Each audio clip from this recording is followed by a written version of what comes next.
Hello friends, ఈరోజు మీకు నేను బెండకాయ పప్పు చేస్తున్నాను. నా స్టైల్లో చేస్తున్నాను. నేను యూట్యూబ్లో అవి ఏమి చూడను, ఇంతో అంత మా పెద్దవాళ్ళు చెప్పిన కాంబినేషన్స్ వాడతాను. తర్వాత నేను చదివి నేర్చుకున్నవి, తర్వాత ఏమైనా గ్రంథాలు పాత ఉంటే అవన్నీ చూసి నేర్చుకున్నవి, అలా చేసినవే ఈ కాంబినేషన్స్ వేసేది. నా సొంతంగా మాత్రం ఏవి చేయను. కానీ ఫ్రెండ్స్ చూడండి, ఇప్పుడు బెండకాయ ముక్కలు పప్పు ఉడికించి పెట్టుకున్నాను. కొంచెం నీళ్ళు, కొంచెం కరివేపాకు, పచ్చిమిరపకాయలు, కొంచెం ఆవాలు, మినపప్పు, 2 మెంతి గింజలు, ఎర్రకారం, తర్వాత ఇందులో కొంచెం ఉప్పు, పసుపు, జీలకర్ర పొడి 3 వేసాను చింతపండు పులుసులో. ఇప్పుడు ముందు పోపు వేద్దాం.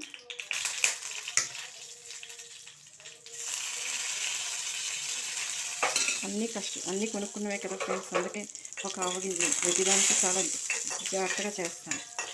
ఎవరికైనా అంతే కదా. ఆవాలు వెళ్తున్నాయి కదా. ఎండుమిర్చి వాడట్లేదు, ఈసారి వచ్చిన కొన్న కాయలు కారంగా ఉన్నాయి. కానీ పచ్చిమిర్చి వేసి కొంచెం ఎర్రకారం వేస్తున్నాను. ఇప్పుడు వేసాక బెండకాయ ముక్కలు వేసేసాను.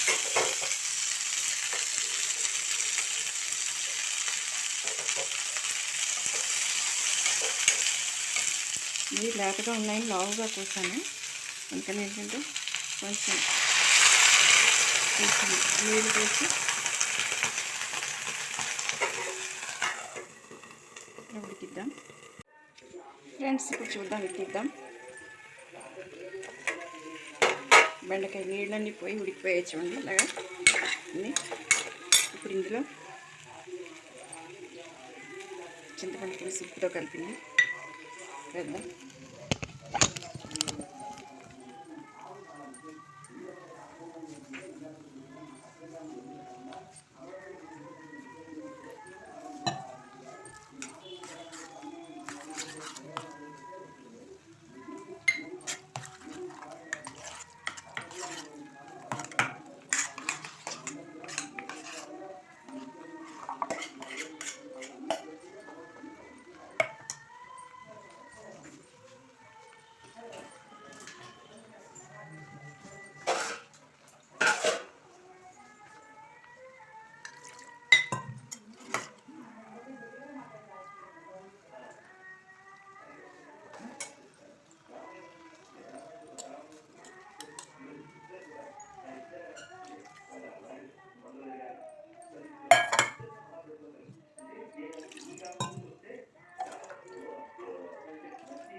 కొంచెం పచ్చగా ఉంటే ఇష్టపడతారు కదా, మా ఇంట్లో కూడా పచ్చగానే ఉండాలంటారు. కొంచెం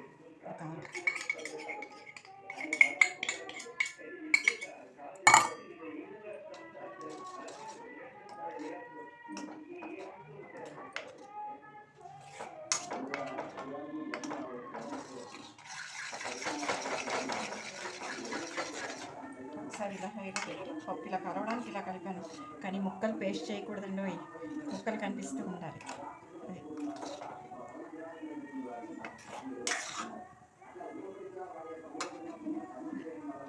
ఉడుకుతుంది కదా.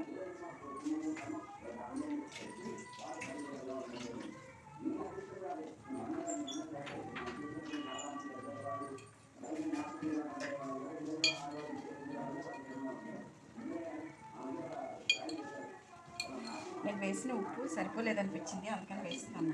ఒక నిమిషం.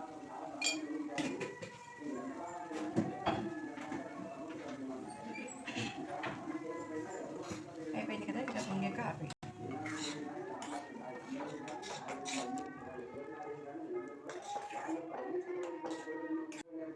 ఇక చూడండి, ఇందులో ఆ పప్పు అన్నీ వేసేస్తే ఇది బెండకాయ పప్పు.